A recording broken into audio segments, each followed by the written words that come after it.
On the one hand, there's the question of what kind of a society the Soviet Union is, and I think we would, I doubt if either of us would disagree in any serious way with what Marshall just said. You know, it's a highly repressive society which has a kind of social contract that puts a floor under certain kinds of suffering. Okay, that's the kind of society it is.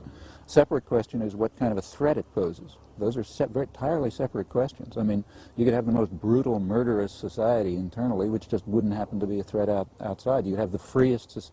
In fact, through history, there has been no correlation between, that I can detect, between the internal freedom of a society and its violence and aggression abroad. For example, England was the freest country in the world in the 19th century.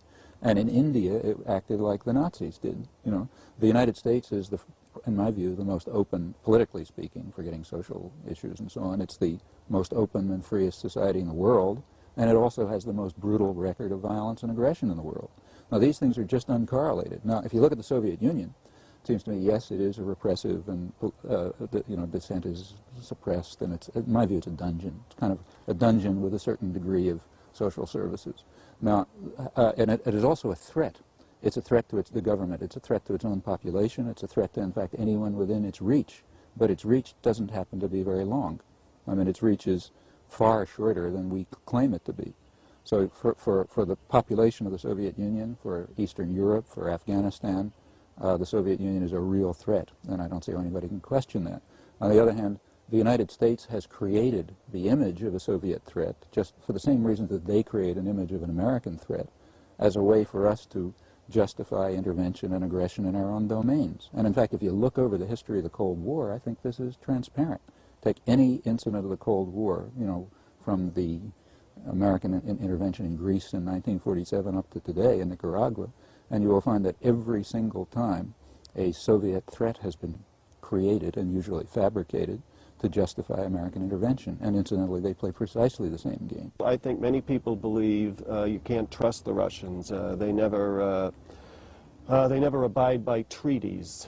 They never keep their promises. They're really not a nation like other nations. They're not part of the community of nations. They're a How about trying this? The Russians don't keep their promises because they are a nation like other nations. In fact, the fact is anyone who believes the promises of any nation state is out of their minds or just doesn't know anything about history, and that includes us and every other one. I think so. I mean, you know, states follow their promises if it's in their interest to do so, and the point is to try to create a system of shared interest which will bring about a certain degree of observance to international agreements. The Russians, in their international behavior, behave very much like any other power, including us. I mean, every power, great or small, tries to extend the influence of the extent of its degree to coerce and control and penetrate markets and so on and so forth, get resources. We happen to be the world's most powerful force. In the early post-war period, we were overwhelmingly the world's most powerful force, and therefore the United States did, in fact, we can easily document this, both in the documentary record and the historical record, the United States did, in fact, set forth on a policy of global domination. And it succeeded to a surprising extent. Since that period, and the Russians did so also in their much smaller sphere. Every society perceives itself, or tries to make its public perceive itself as benevolent. I mean, the British were carrying the white man's burden, and the French had a civilizing mission, and the Russians are doing their internationalist duty when they invade Afghanistan, and the United States is preserving democracy. And all of this, I mean, we are as much interested in democracy as the Russians are interested in socialism. In fact, we, you know, over and over again have overthrown democratic regimes if they didn't do the kind of thing we wanted them to do.